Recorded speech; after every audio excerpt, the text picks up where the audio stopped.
મિત્રો ચાવાળા સાથે એવું થયું તમે સાંભળશો તો ખરેખર ચોંકી જશો। હું ભાવનગરની અંદર બોર તળાવ પાસે ચાની લારી ચલાવું છું અને ત્યાં ક્યારેક વિદેશી લોકો પણ ચા પીવા માટે આવતા હોય છે। અને મિત્રો એક દિવસ અમેરિકન મહિલા અને તેની જવાન છોકરી મારે ત્યાં ચા પીવા માટે આવ્યા હતા અને ચા પીતા પીતા અમેરિકન મહિલા મને તાકીને જોવા લાગી હતી અને મને તે કહેવા લાગી કે તું મારી પાસે નોકરી કરીશ, જો તું હા પાડીશ તો હું તને 50,000 રૂપિયા આપીશ। મેં કહ્યું કે પણ વિદેશ જવા માટે મારી પાસે પૈસા નથી। તો તેણે કહ્યું કે તારે વિદેશ જવાની જરૂર નથી, હું અહીં તને ભાવનગરની અંદર જ રહું છું અને હજુ હું થોડાક સમય રહેવાની છું। મેં તેને કામ વિશે પૂછ્યું તો તેણે મને કહ્યું કે ફક્ત ઘરનું કામ કરવાનું છે। અને મિત્રો હું તેમના ઘરે ગયો અને મેં જોયું કે મેડમ એકલા જ રહેતા હતા અને પછી મેડમે મને એક ઘટિયા કામ કરવાનું કહ્યું હતું તો મેં તેને ના પાડી દીધી અને હું પાછો ઘરે જવા લાગ્યો। તો તે મને કહેવા લાગી બાજુના રૂમમાં તારા માટે ગિફ્ટ પડી છે, તે લઈને તું જઈ શકે છે। હું તે રૂમમાં ગયો તો મારા પગ નીચેથી જમીન સરકી ગઈ હતી કારણ કે ત્યાં મારું નામ વિક્રમ છે પણ બધા લોકો મને વિકી કહીને બોલાવે છે।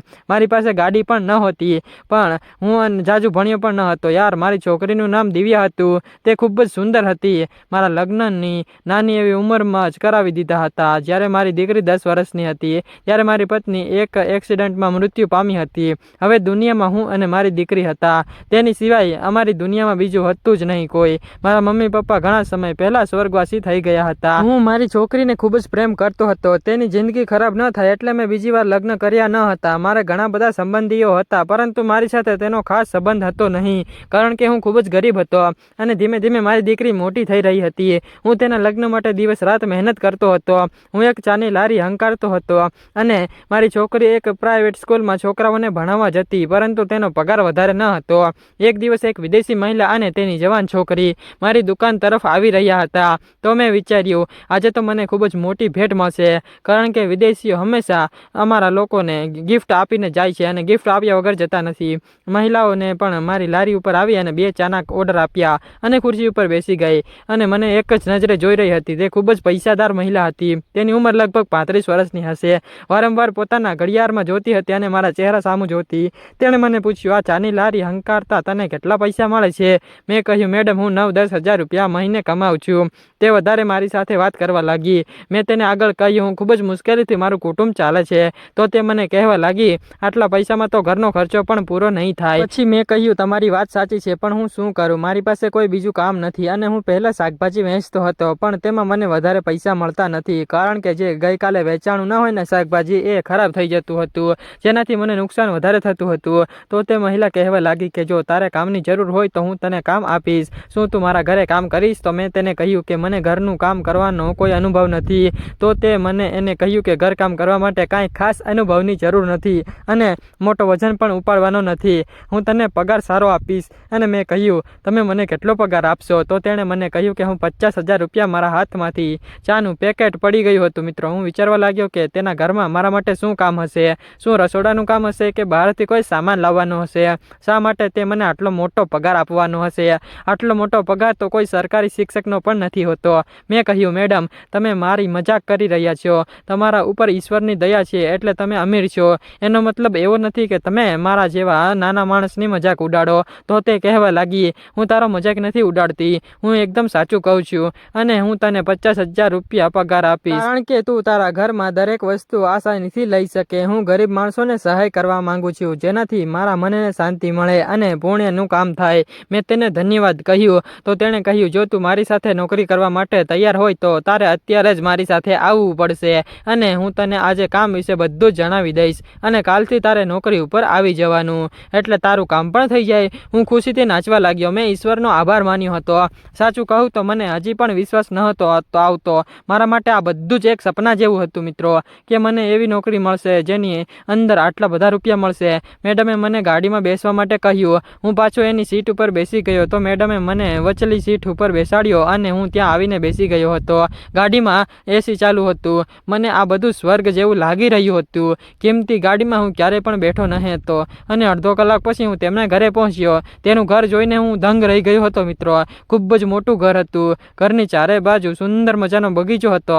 ત્યારે હું વિચારવા લાગ્યો કે બસ મારે અહીંયા જ કામ કરવાનું છે કારણ કે આટલા મોટા ઘરની સાફ સફાઈ અને મોટા બગીચાની દેખભાળ કરવામાં ઘણો બધો સમય લાગે છે તેમ હતું। પરંતુ ત્યારે હું અંદર ગયો તો મેડમે એમ કહ્યું કે તારે સફાઈ કરવાની નથી અને બગીચાનું ધ્યાન રાખવાનું નથી. આ બધું જ કામ કરવા માટે મેં પહેલાં 3-4 નોકર રાખેલા છે. તારે તે બધા પાસે કામ કરાવવાનું છે. બજારમાંથી સામાન લાવવો અને આ બધા નોકર બરાબર કામ કરે છે કે નહીં તેનું ધ્યાન રાખવાનું અને એમ સમજ કે તારે મેનેજરનું કામ કરવાનું છે. હું વિચારવા લાગ્યો, આ તો ખૂબ જ આસાન કામ છે. હું મનમાં ને મનમાં ઈશ્વરનો આભાર માની રહ્યો હતો, કારણ કે તેની દયા વગર આવું બધું થવું ન હતું. યાર, મેડમે કહ્યું કે કાલથી તું નોકરી પર આવી જજે.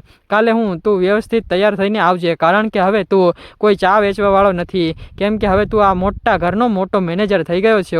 તેની વાત સાંભળીને મને પણ આનંદ આવી રહ્યો હતો. અચાનક જ મારી કિસ્મત બદલાઈ ગઈ એવું લાગતું હતું અને રોડના કિનારે ચા વેચતા વેચતા હું એક મોટા ઘરનો મેનેજર બની ગયો. મેડમે મને થોડાક રૂપિયા પણ આપ્યા. હું વિચારીને કે જ્યારે હું આ વાત મારી છોકરીને કહીશ તો તે પણ ખૂબ જ ખુશ થઈ જશે. અને બીજા દિવસથી હું નોકરી પર લાગી ગયો હતો.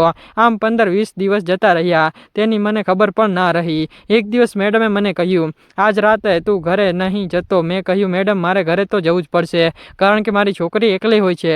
તો મેડમે કહ્યું, ઠીક છે, તું 10 વાગ્યા પછી જઈ શકે છે.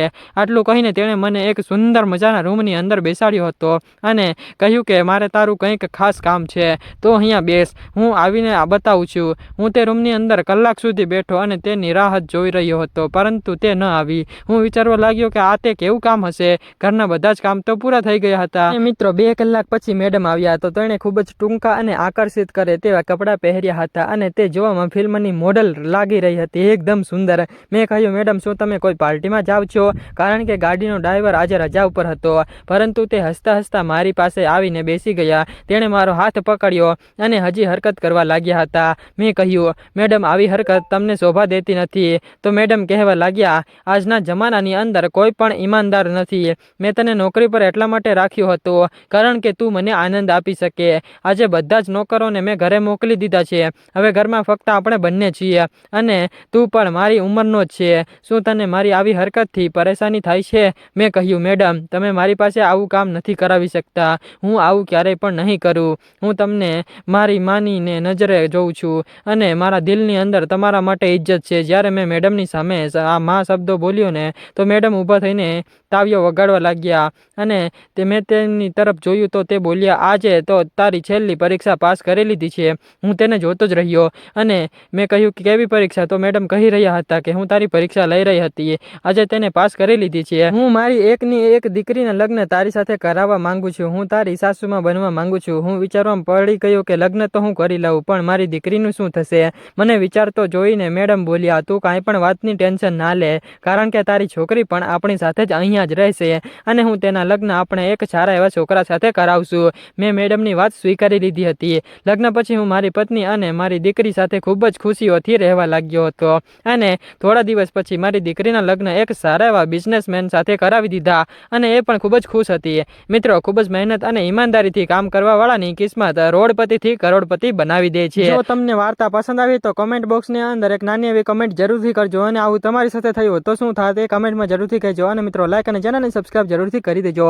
કાલે ફરી મળીશું આના કરતાં પણ એક મસ્ત મજાની વાર્તા સાથે. ત્યાં સુધી આવજો. વિડીયો પૂરો જોવા બદલ આપ સૌ મિત્રોને દિલથી ખૂબ ખૂબ ધન્યવાદ. આ વાર્તા ફક્ત ને ફક્ત કાલ્પનિક છે અને મનોરંજન માટે બનાવવામાં આવે છે. કોઈ પણ ધર્મ, વ્યક્તિ, વસ્તુ કે જાતિ સાથે સંબંધ હોતા નથી. મિત્રો, માત્ર મનોરંજનના હેતુથી જોજો. કોઈ પણ લોકોએ દિલ ઉપર ના લેવું. કાલે ફરી મળીશું. ઓકે.